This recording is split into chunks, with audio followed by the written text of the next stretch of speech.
I made the decision after searching for a new position for 3 months. That's how much I gave myself.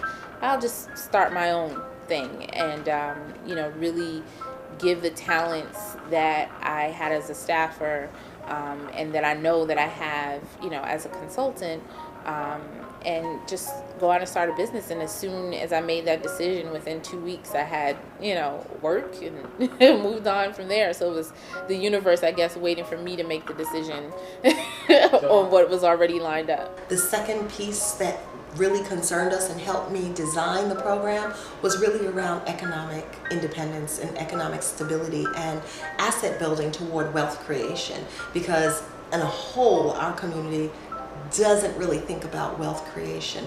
And that's why I went back to school to make sure that I was able to understand the dynamics in our program at a very core level of what's happening economically for our young girls. A lot of our young girls were dropping out of college because they couldn't afford it, but then we're making unhealthy choices, and that was not our history.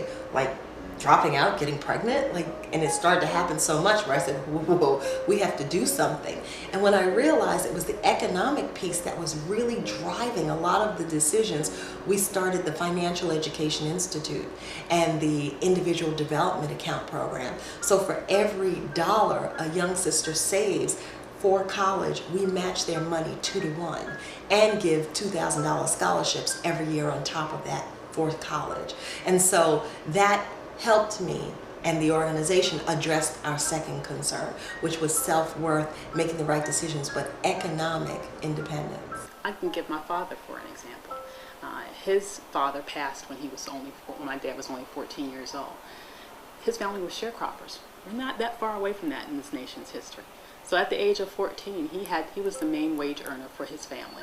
And for the rest of his life, he was an entrepreneur. He had a very successful business, employed all of his brothers, took care of his mother for the rest of her life. I never had to pay a dime for college, and neither did my sister.